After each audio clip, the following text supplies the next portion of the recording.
Good morning everyone, welcome back to my channel. Okay, so I'm going to continue working on this journal. I think this is episode 5.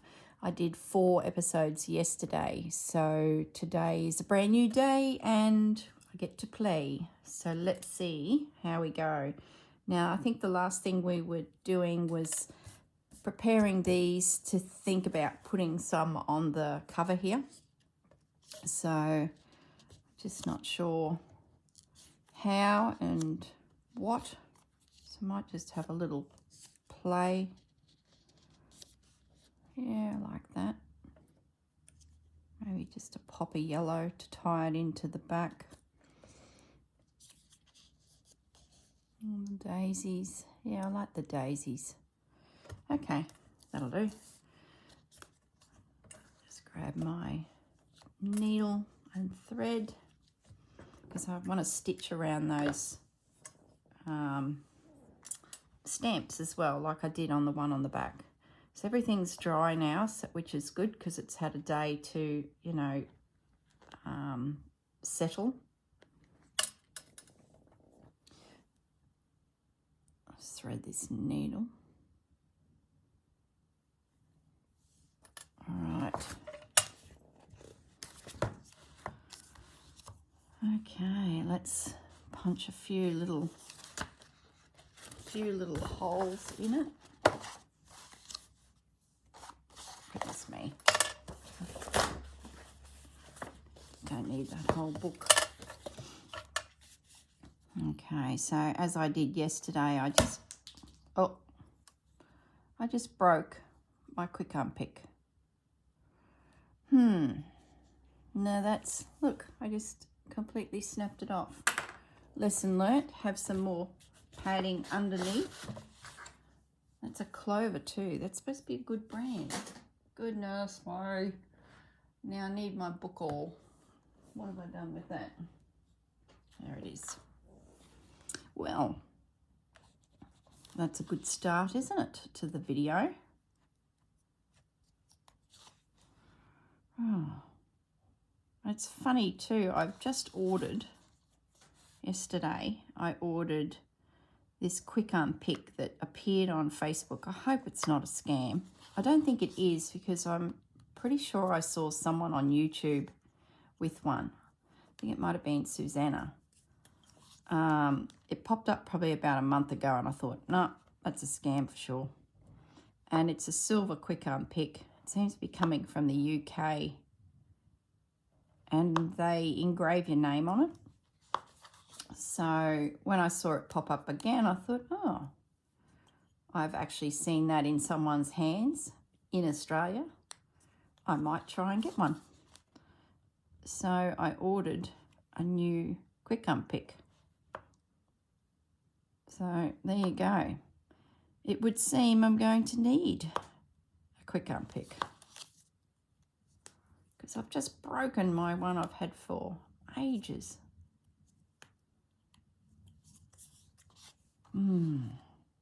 How disappointing. Because you can always do with a couple, you know what I mean? They seem to go walkabout all the time. So you can always do with having a couple quick unpicks around. This reminds me of leatherwork. They pre-punch all of their holes where they want them.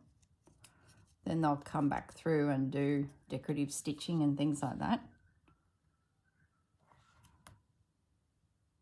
You certainly feel like you've got a lot more control over your piece by having the holes ready done. Okay, let's just thread this up and whip around the little bird stamp.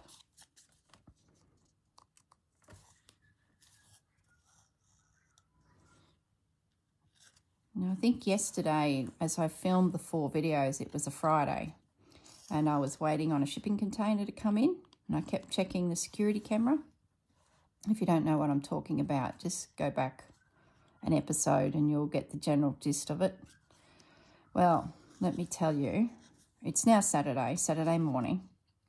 I'm pre-recording this series. I tend to do that for anyone who's new to my channel. I'll pre-record a series and then I'll pop the series up for you guys to watch as the month sort of rolls on. So that way, if I'm doing a project like the Roxy Creations project, which is a weekly prompt, and then you get stitching, and then I'll do a video, it sort of allows me to keep up with my day job, and also because if you're new to my channel, I own 2 Christmas stores. So you can imagine this time of the year I'm starting to get a little busy, and I probably should be focused on the bread and butter and not the frivolity that I'm having in the craft room. So by pre-recording, I think that's going to suit me and my style at the moment. Might be different once I retire in the future. Maybe I'll do more of a daily thing. I don't know. I sort of like this idea because I can concentrate on a theme, like a study of Edith Holden, for example, which is what you're all watching through now. And I can just, you know, make a big mess around that one project, film however many videos it takes. I think there's 20 in the Edith Holden series. Some might only be 6, some might be 40. Depends on the project, I guess. And I tend to do a few projects within the project as well. You'll probably notice that one journal will turn into probably 4 journals. That tends to be the way I craft. So I guess hang on for the ride.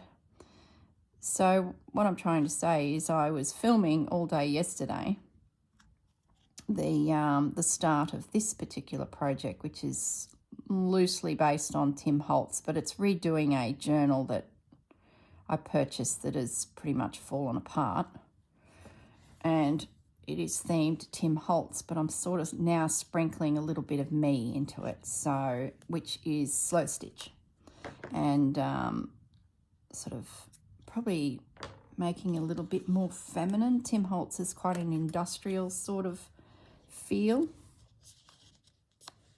Yeah, I like that. So I've stitched around the bird, and I've got the little daisy one. I think I'm going to use the daisy one. I don't think I want anything bright yellow. I like that one, but the shape is similar to this one. So I think the little daisy will be enough. Yeah, so what was I saying? So yesterday I filmed 4 videos, each time checking the camera to see if this shipping container had arrived, because I had to, you know, down tools, and my husband and I would head off to the shop to unpack it, help the staff unpack, and then take the portion that was for the Virginia store over to the north side of Brisbane in our van and trailer. So that was our day planned. Well, needless to say that I filmed to probably about midday, and my husband and I thought, oh, well, we might as well have some lunch. So I sat down for lunch, and 1 o'clock sort of rolled around, and I thought, where is this container? Because I was sure the email said it would be out in the morning, hence why we had pretty much started an extra crew of staff to help us. Well, one to help us, and they were starting at midday, and of course there was no container, so there was plenty of work to do. So I wasn't too worried about that so much, because our manager sort of could use their assistance in many other jobs, like restocking and things like that, so that wasn't such an issue. But it was like, well, do we hang around for the day, or what are we doing?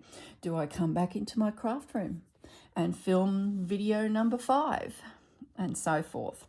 So I decided I better follow this up. So I sent an email across to our freight forwarder. That's the company that brings the containers from overseas to us, and they handle booking it onto the ship and any paperwork that needs to be processed through governments, the end the container comes from, and also our government, and they also liaise payments. So like payments of GST and any taxes on the border and things like that.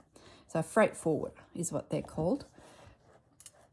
Anyway, I get an email back to say, oh, I'll check with the trucking company and see what's going on, because as far as they're concerned, I already had it. Now, they have a company that's dedicated to picking up all of their customers' containers for them.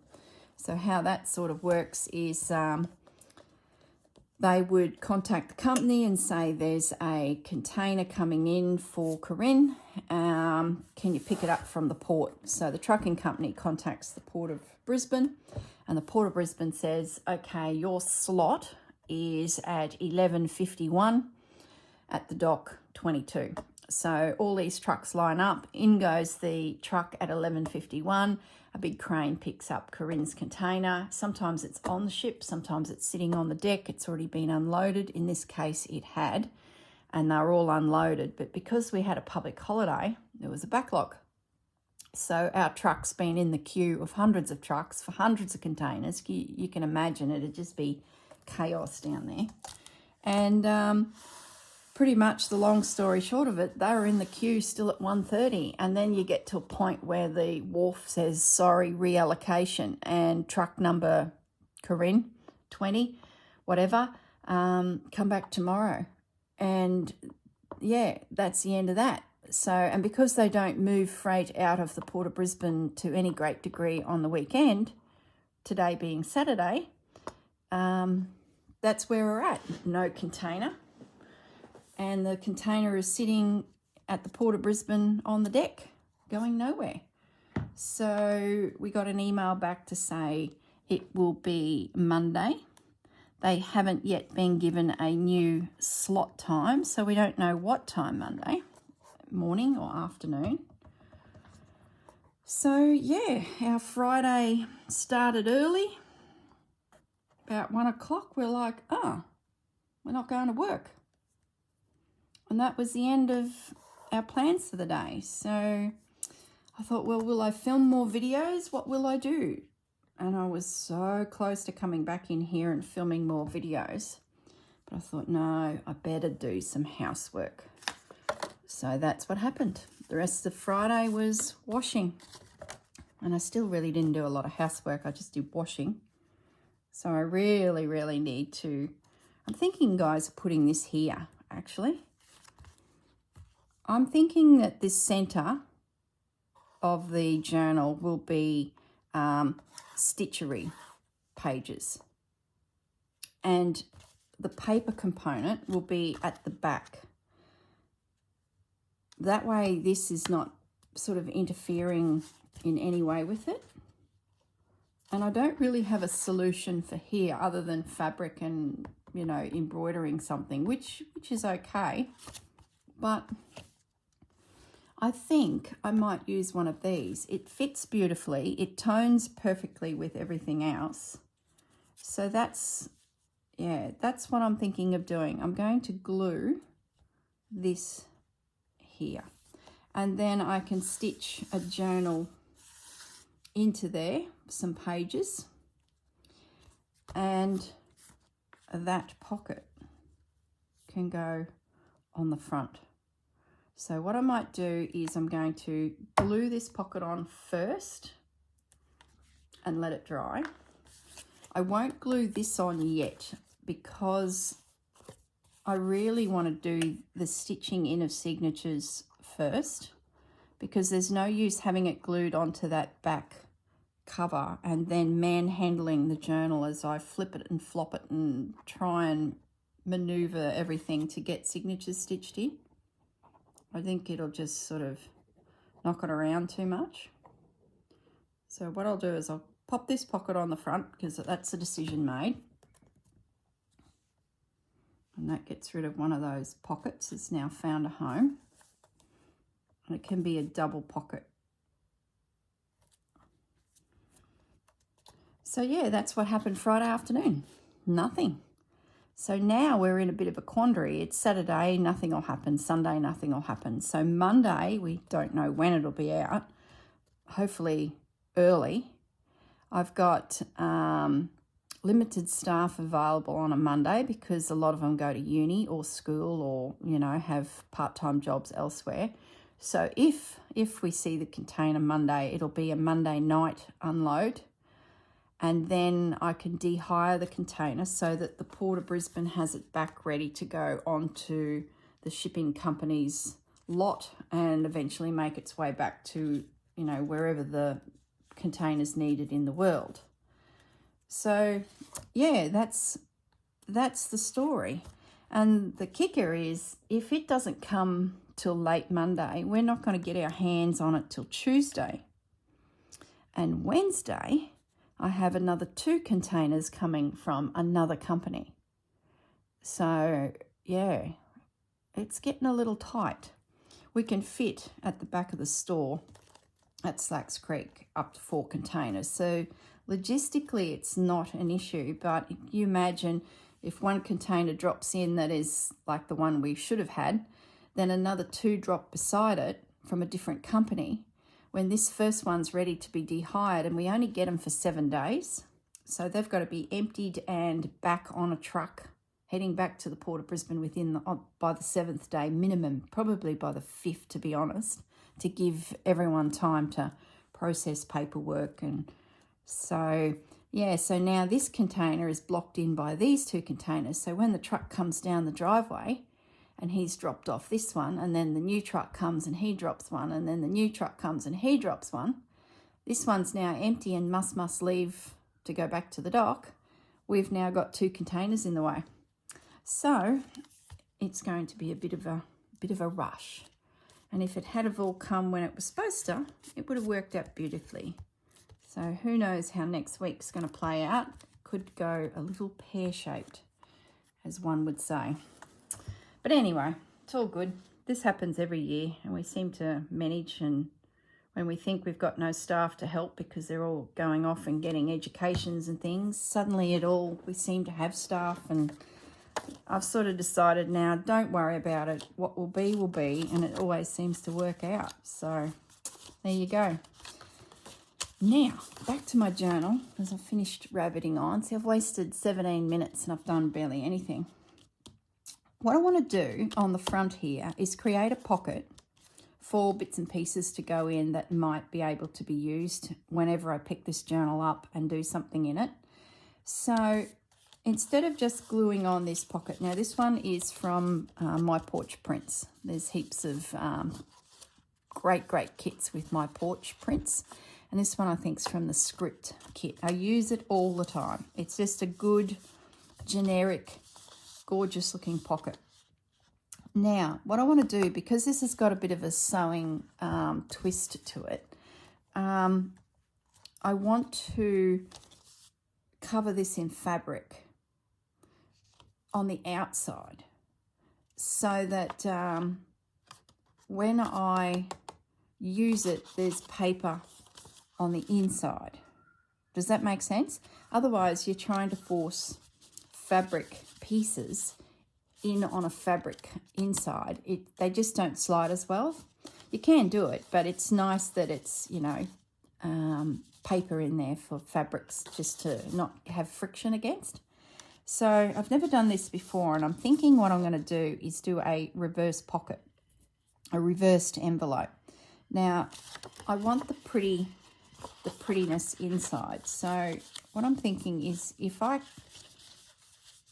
do this, I get the nice inside and I get the outside with the fabric. So I think that'll work. So what I need to do is I'm just going to nip off a little bit more of these corners, because I think once the fabric's involved, it'll get quite bulky around these corners. I hope this will work. Then I want to create a little decorative piece for the front of the envelope. So I'm just going to pop that away. Have I got a piece of, nope. So I need a piece of calico to cover it. Or do I use the pretty fabric?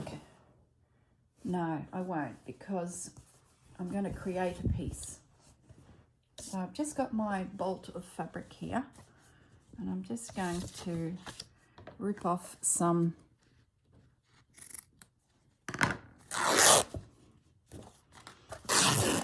just take a strip off. You know you got a bad habit when you're buying calico by the bolt. Look, 10 meters at a time. It's ridiculous, and I'll go through that. It's crazy. And lately I've been buying 2 at a time. Since the Journal of Stitchery project come along, I'm just picking up two bolts of fabric at a time. That's just crazy. But it's such a good substrate to work with. You know, it's neutral. It's not too heavy. It's, you know, lightweight. I believe in the States it's called muslin. Now let me just think about this. I've got to make sure that that's the way. Yeah, I had to think for a minute. Where's my glue book? Can't believe I broke my quick unpick. Oh, now I can't find my glue book. Here it is.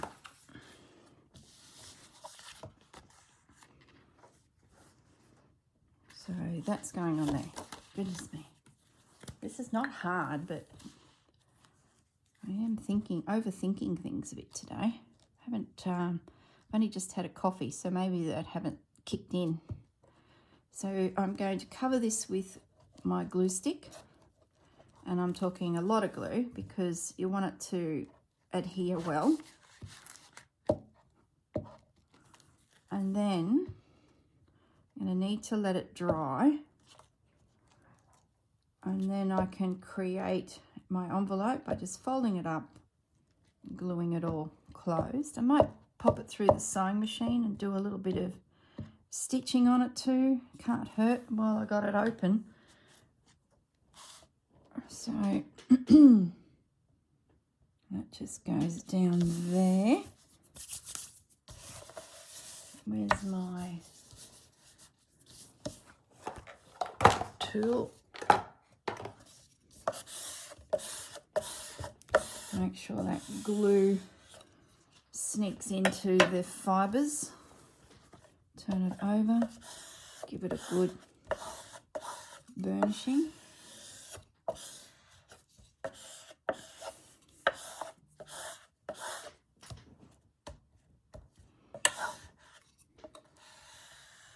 There we go. Happy with that. That'll take probably about an hour to dry, so we won't do any more on the envelope as such. We will move on to another section of this project.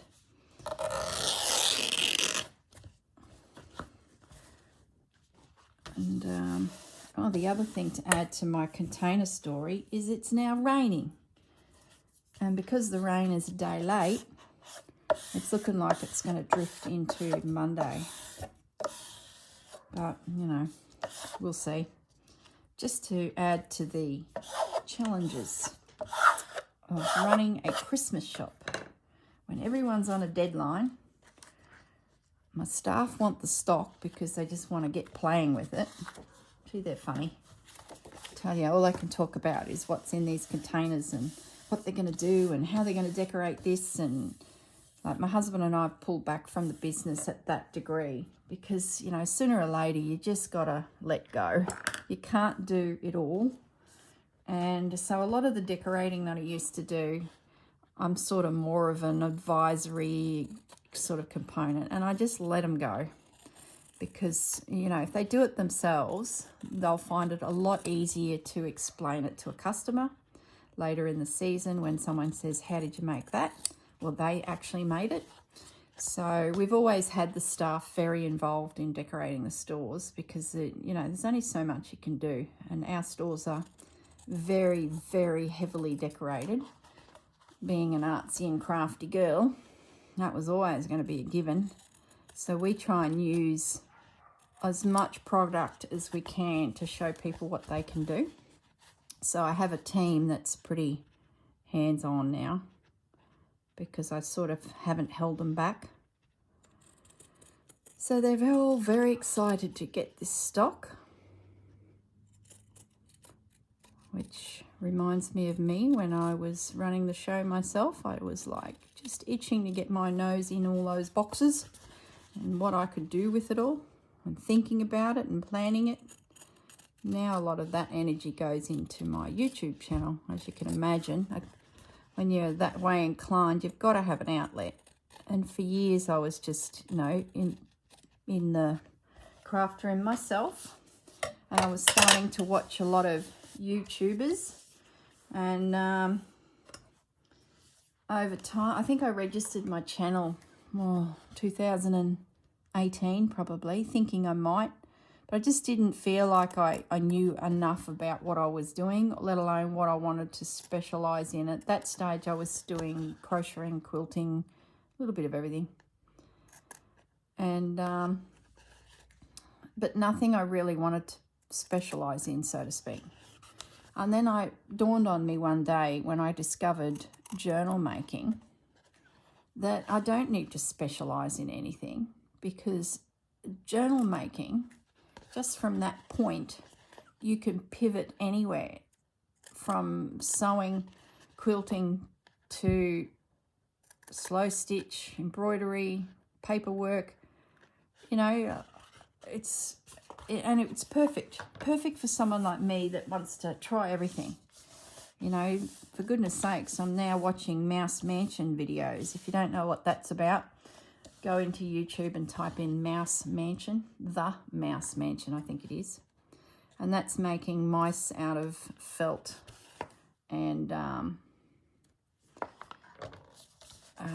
making a house for them to live in. It's a whole nother story, but you'll know what I mean. If you go and have a little look, if you get time, go and have a little look, because that's even catching my eye. So crazy, absolutely crazy. So I'm pretty happy with that. That's trimmed, ready now, and it's just got to dry. So once that's completely dry, I'll fold it up. Don't do it before, otherwise it gets all wrinkly in here.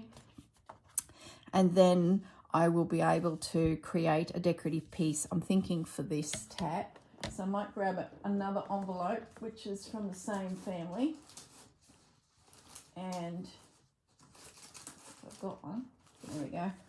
I've got one. I have these pre-printed out, glued onto a stained paper and ready to go. So they're just one of those staple items that I love the design of them, and they just always look good in journals. So what I'm going to do now is I'm going to create a snippety closure for it.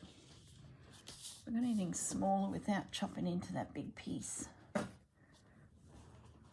really. That might do. Okay. So I'm going to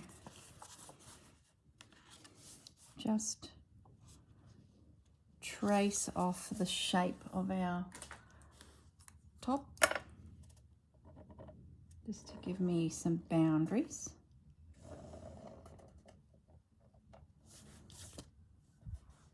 Is that straight?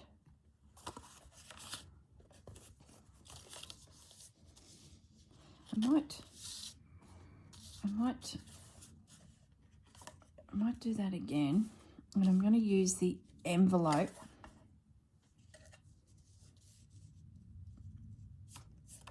and let's draw a line here. So I know that's straight then. Then I'm going to draw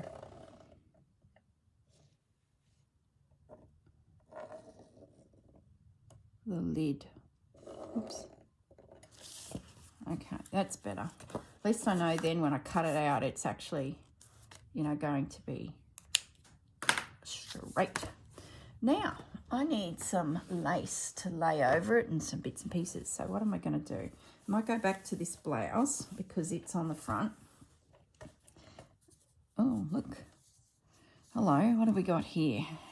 This, oh yeah. Hey guys, look, look, look.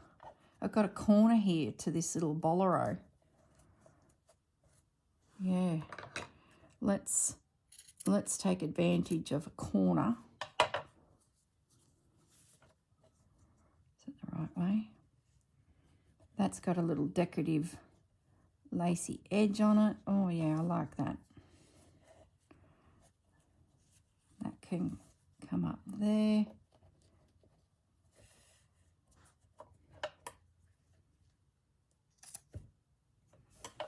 Oh, that was easy. So let's try and get this. Let me grab my felt, my wool mat.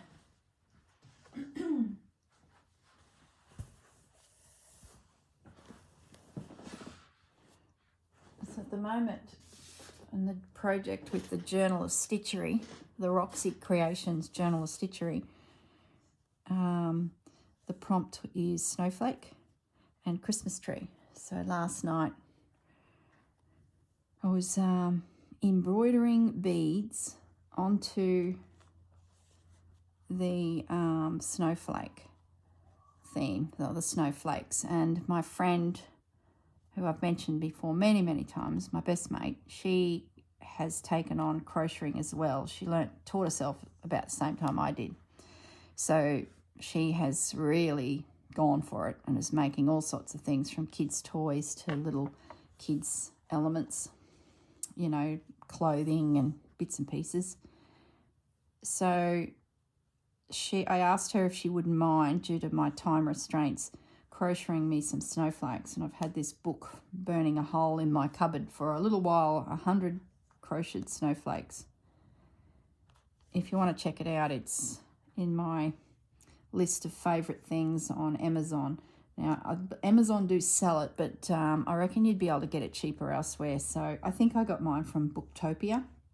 I just use that Amazon list below just to sort of gather things I may mention in my yibba yabba. So yeah, if you did want to check it out and you are a crocheter, go and have a little look. But I'm yet to make the video showing everyone the final block. So last night I was stitching the beads onto the actual crocheted snowflakes, and it took hours. And we were watching a movie, and we end up watching 2 movies, and we end up watching 3 movies. Sorry, I jumped up to get my cotton. So we end up watching 3 movies. That's how long I beaded these snowflakes. So by the time you watch this video, the snowflakes would have been filmed along with the Christmas tree prompt. And, you know, it'll be out there in public domain. But it's very fresh in my mind today because I did the project last night, and oh boy, I'll grab it because it's just here beside me. See, I'm detouring now. So the prompt was snowflake, so I managed to get a snowflake on the wrap that's going around my Journal of Stitchery, and then also on that wrap I added a little snowflake down here that Marianne crocheted for me, and I beaded it. That was the last one I did, and I was nearly a bit over it. So, but I got it done, got it all beaded and stitched on. So I was really happy that my enclosure that's going to wrap around my piece, my journal, is, got some snowflakes on it. So just get to my piece. We're at day 3, and there's my snowflakes. My goodness, I tell you, it took forever. Let me just bring it up to the camera. See all the pearls? Like, stitching the background was easy. That was just straight running stitch. Really simple. Stitching the snowflakes on was easy. They were easy to make because someone else made them for me. And then I decided I'd jazzy them up, and oh boy. It gives you a new appreciation for the dressmakers that make wedding dresses. It really, like my grandmother did. Most of her career was bridal fashion, and she was in the era when we used to have a lot of beads and trims and things on our garments. So yeah, Wow. I don't know how she did it personally. And she sewed right up to probably 80. So what I'm going to do now is I've pinned this little lace piece down. As you can see, I've got a gap here, but that's okay. That doesn't worry me because that's going to force me to do something decorative there because I've got a hole. I'm just wondering if I should cut this out before I get too far ahead of myself. That way I'll know exactly. Oh, I should be able to slither in there. I'll keep going. I might do a rough pin, a rough stitch. I've already gone past the line. See, my concern is I'm going past the line. So if I stay on the other side of the pins, oops. Oh gosh, I feel like I'm all hands today. What's going on? I think it's because I spent all night beading. And I burnt my hand on the bloomin' oven. Oh dear, oh dear. Just having one of those days.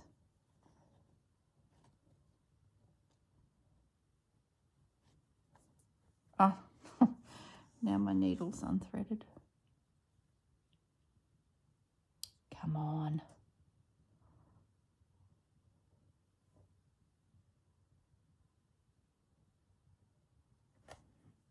Maybe I should take a day off, hey? And not do any more videos and just have a little rest.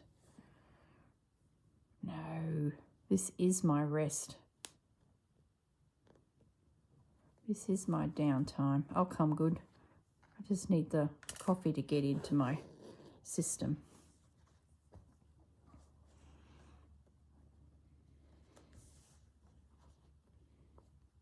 This is going to work perfectly for this little envelope.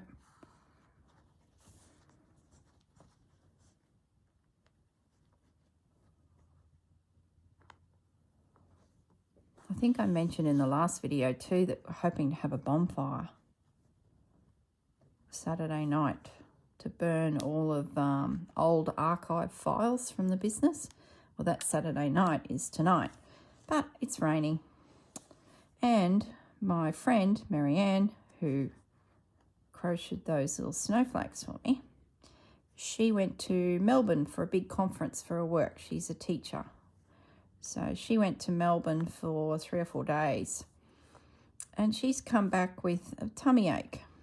So she's obviously eaten something at one of those big conferences, you know, where they throw all the food out on a platter and you really don't know how long it's been sitting out at room temperature, let alone in the kitchen, but probably in the hallway of a room waiting for everyone to be released from the conference to mosey on out for a snack. Yeah, them platters. So she's come home, I think it was Thursday, feeling really ordinary. And of course Friday she was still feeling ordinary, and so today she just feels weak, like she's just drained of energy. So we thought, nah, my buddy's not coming. She's not going to be able to help me burn all these pieces of paper. And it's it's drizzly, raining, wet. So the timber is technically wet, but we probably could get some dry timber. So that's probably not too much of an issue, but there's no use sitting around. If someone's feeling a little off, she probably needs a bit of a rest. She's had a big week. And now she's got an upset tummy.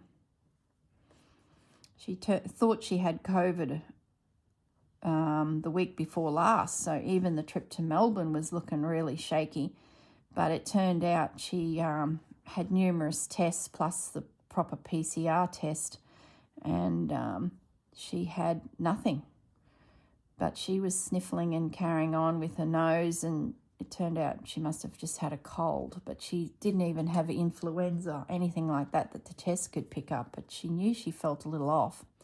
Well, she did come good over that, and then decided she would continue on to her trip to Melbourne, especially since she realised that she was negative, so she wasn't about to infect anyone.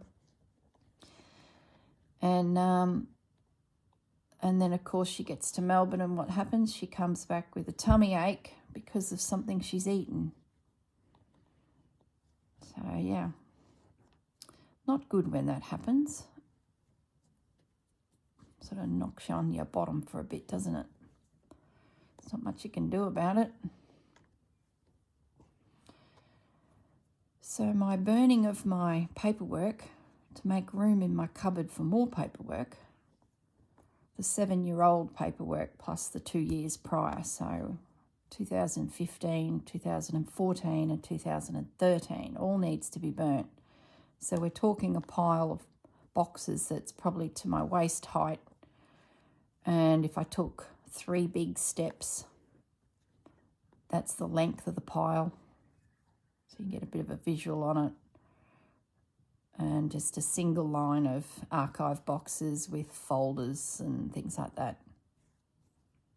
So yeah, plenty to burn, and a lot of it's in plastic sleeves, you know, when you file something by month. So we need to just go through and remove the paperwork from the plastic sleeve because I can't burn that. So there's paper cuts involved. It's really pleasurable task. So that's why I thought, I'll get our mates over and they can sit on one side of the fire and my husband and I on the other side of the fire, and we can just take a box each and work through it. It won't take long then. It'll just, you know, and you sort of need to scrunch the paper up and pop it in the fire, because if you just lay it on as a pile, it just doesn't burn.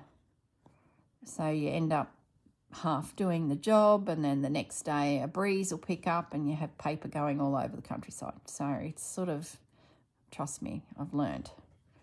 It's one of those things that you need to do properly. But now it's raining and my buddy is not feeling well.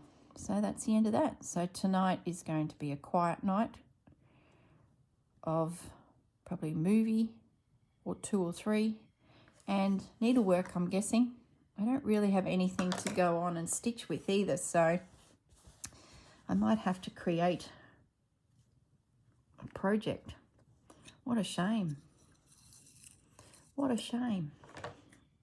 I could probably create something with you guys for this journal, actually. Maybe I'll do that. Won't be in this video, I'll probably be in the next one or even the next one. I'll do probably 3 videos today. Maybe video 6 or video 7. We'll see. And if I can piece something together in the theme of what we're doing here and stitch it, it can then go into the journal itself and it'll sort of be the start of goodies to go into my journal. Oh, goodness me.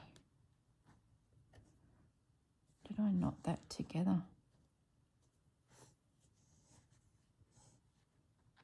Oop. So I'm just now coming back through and just catching this net just to make sure it's down. Then I might cut out the little piece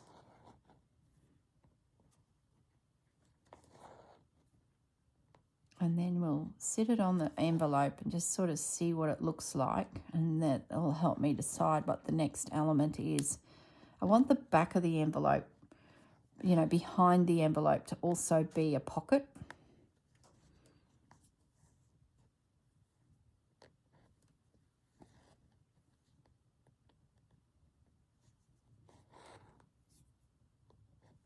Okay.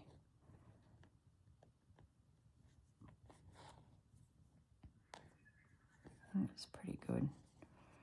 I might scoot down there. So this is a pretty simple little project, making a little fabric envelope and then embellishing the flap for the inside of your journal. I haven't done this before, so this makes a change from just gluing down a little pocket. Okay, I think that's pretty good. I feel like we've got that nice and secure. I just whiz along that edge up there, but I think it'll be okay. All right, so let's just end that off. I'm going to attempt to cut the pocket lid out of this fabric. Oops. I'm hoping I can fold that back. Yep. And just cut on that outer edge of the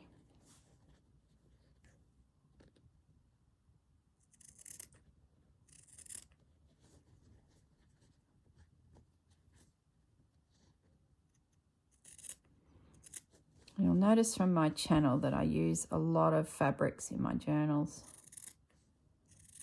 Wherever I can sneak a bit of sewing in, I will.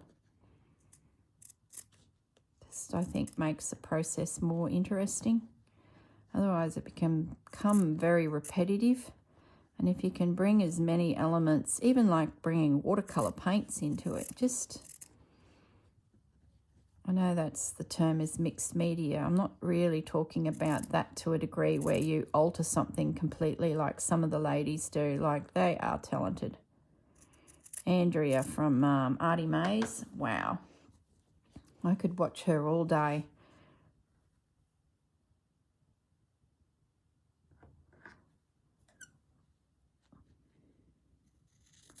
Just brilliant what she does.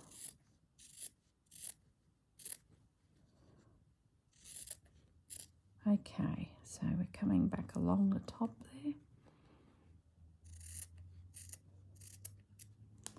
All right, so let's get our little dummy envelope, and that's going to glue on there. Yeah, that's great. So now I've got to decide what I do with that excess. Do I leave it? Is it a decorative element that could drift up the top? Probably not, because as that opens, it's sort of going to get in the way. So that's decision made. It needs to be cut off. Like so. So that will adhere onto there when we're ready. Now, what will we do there? Will we have a look at our little birds again? That would sort of fit with our theme. Need to look at it away from that print because that will influence my design. So let's pretend that that's the envelope underneath. So that's the look, you know, that we're going for. Not too big. He's the wrong shape. Like, I like that, but it's too big. I wonder if there's another little bird in there.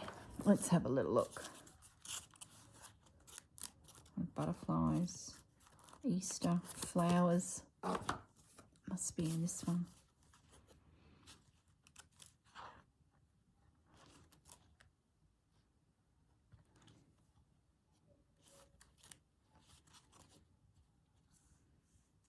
Butterflies. I sort of want something rectangular.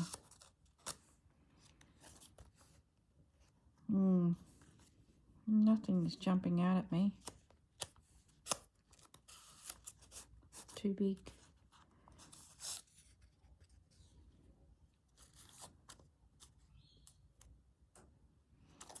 Too small.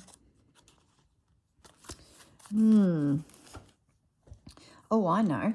Look, before the video gets away on us, I have to show you this, and maybe there's something in there that we can use. So let me just get everything out of the way. Now, I went hunting for a kit to suit the theme of this, and I settled on this one. It's from Tracy Fox. Not Tracy. Oh, Tracy, it might be her surname. But Love Junk Journals. So whenever anyone refers to the Tracy labels, it's Love Junk Journals on Etsy. Now, Tracy has a kit called Fabric Swatches, and I thought, perfect. I had noticed ages ago fabric labels being used by someone. I think it might have been Rachel. That's these here. So I had the kit sitting in my to be purchased list someday whenever I'm looking at kits. So that's the little label kit, which is just gorgeous and has comments and elements on it connected to fabric. So there's the colour version and then there's the neutral version. So that was a must from some time ago. So that's an opportunity to put something on our envelope. But she also had two other kits with it. There was the ephemera and there was the journal pages. So the ephemera, I did consider using this envelope, but it was a little bit too big width-wise, and I didn't really want to cut it down, and I didn't want to lose the artwork by flipping it inside out like we've done. So that was one consideration, and of course there's some little elements here that we might be able to use. Then there's some general ephemera, which is some old button cards, which I thought was gorgeous. A series of buttons. And then there's the actual journal cards themselves. So I plan on making some of these up, embellishing them and using them in the journal in the back. So there's another one. Some more. Some double ones. Some pockets potentially. And what's this? Little envelope. Oh, it's a pocket, so you fold that in, slide in.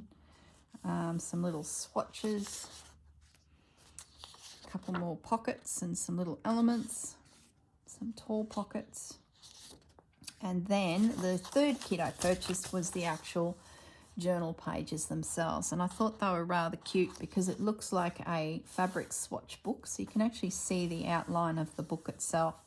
So there were 10 pages in total, 10 pieces of artwork.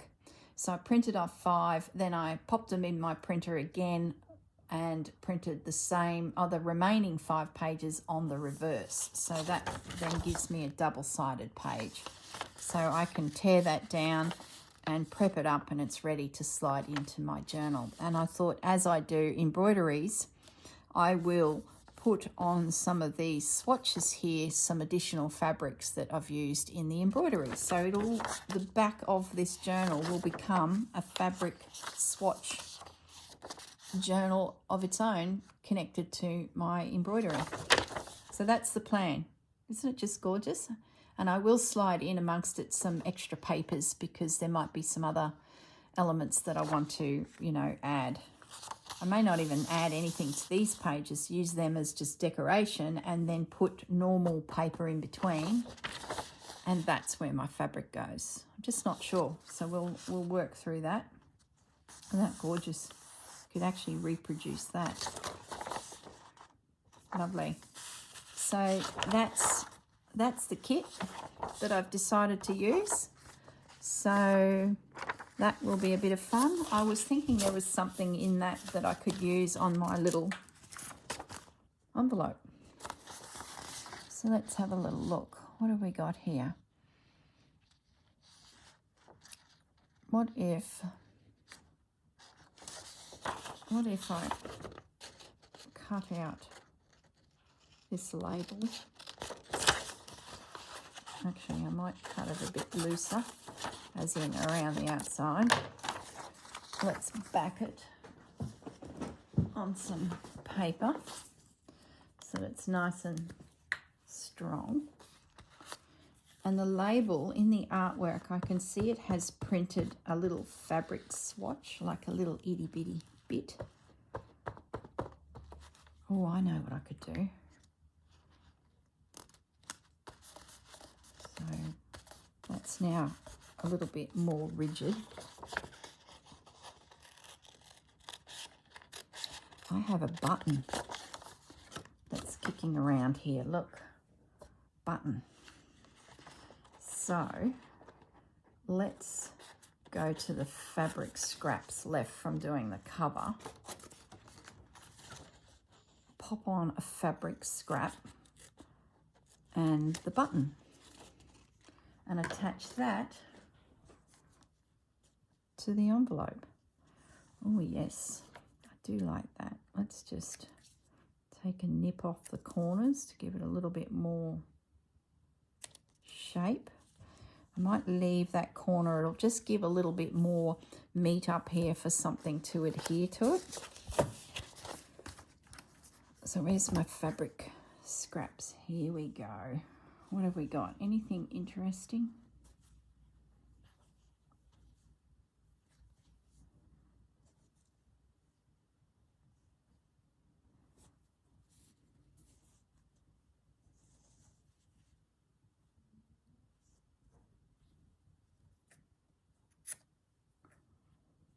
Sorry, I've gone quiet.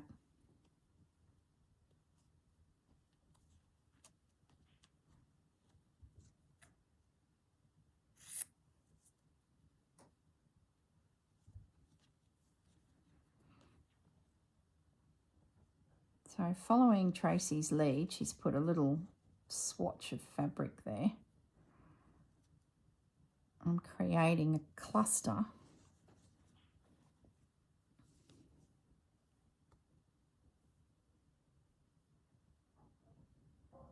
So I've just twisted this twine through this button at some point, thinking it might be useful so that it's sort of stored the twine. So I guess I've got to work out.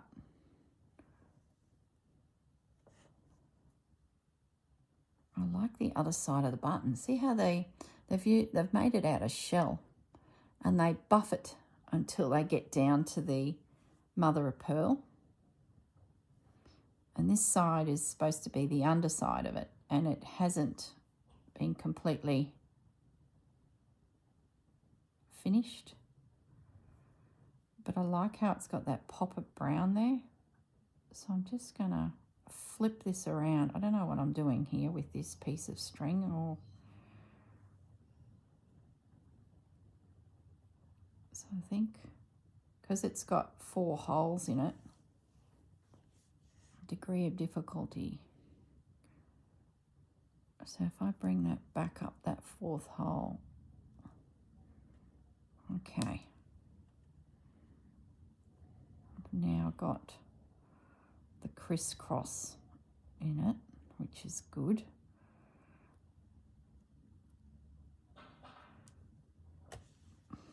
And then if I can attach that to there,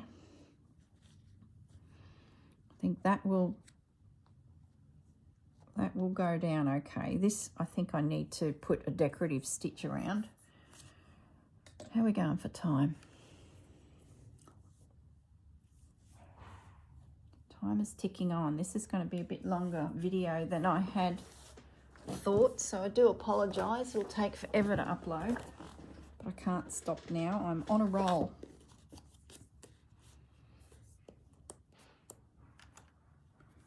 So I'm going to, where am I going to stitch? I'm going to follow, oh, goodness me. I'm going to follow the line of chocolate there.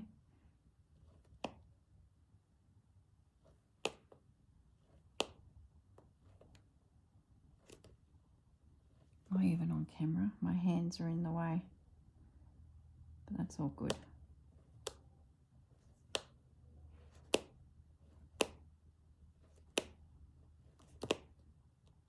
So I'm making a cluster out of this label and some snippets of fabric left from when I did the cover.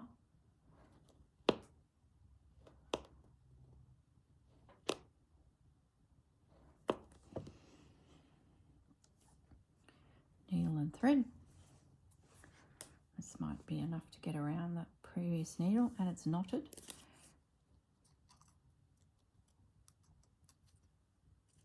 Okay, let's quickly whiz around this.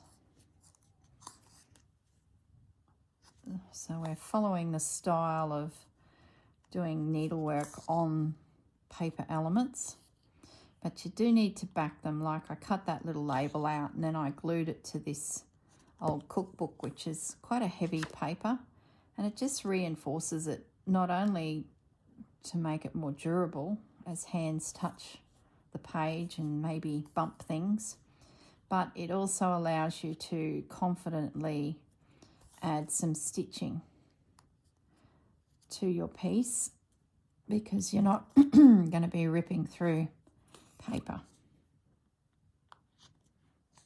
Well, we just hit the hour mark. Sorry, guys.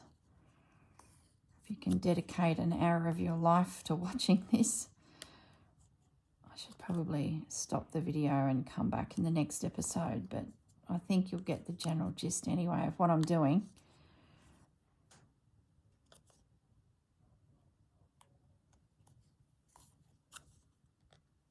At least in the next video,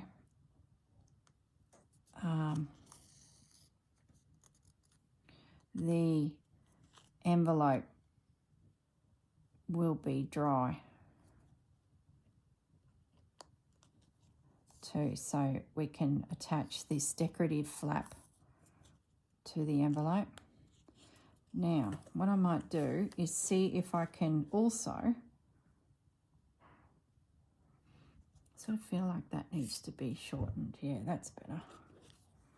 I'm going to attempt to come back and just put in a stitch to hold all that, like so. Yes, that's going to work. I might do another stitch out here. So now that's attached. And I'm going to now come back through and see if I can catch. I need to be a bit careful because, no, I'm going to finish that off. I'm going to stop what I'm doing because I'm just using a thread that's too thick for a start, because you'll see it interfere with that twine that I've got in there. So what I need is to drop back to some normal cotton, which is nice and fine.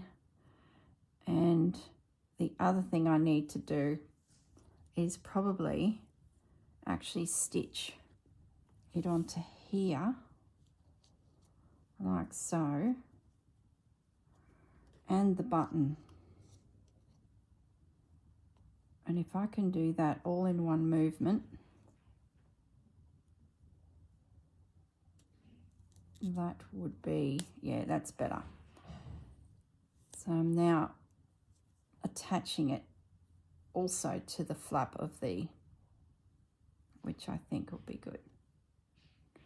Now I will add a little extra glue behind this paper as well, just to, you know, help it all glue down, but my button at least will be stitched in through all of these layers, and that should hold beautifully. There we go. Nice little cluster using a label. Okay, put my needle back. 4 minutes over time, another needle there. I've got a hang of a mess here. So there's my little element, just trim that off. So what I'll do now is, just to help it really stay, I'm going to put a heap of art glitter glue in behind there, just to help it grip onto the fabric behind. There we go, happy with that. All right, so let's leave the video there because we've gone over time. I think this is the longest one I've ever made. I need to get the iron and iron that so that that little red line disappears. That will dry with my little button and my little swatch on there. And my envelope, which is here, that's nearly dry. That little swatch, I don't want to bend it, will sit on there. And what I might do when I get this video off is I'm going to go around the sewing machine with it and stitch everywhere so that it's got more of a decorative element as well down here, because you will see the folds this side, if that makes sense. So I'll have a stitch line all through here, and then that flap will go on the front. And the stitching will be in chocolate thread, so that'll actually look really cool, having that all uniformed. Okay, let's stop the video there, and I will be back with this envelope ready to attach to the inside cover. Okay, everyone, see you all in the next video. Bye for now.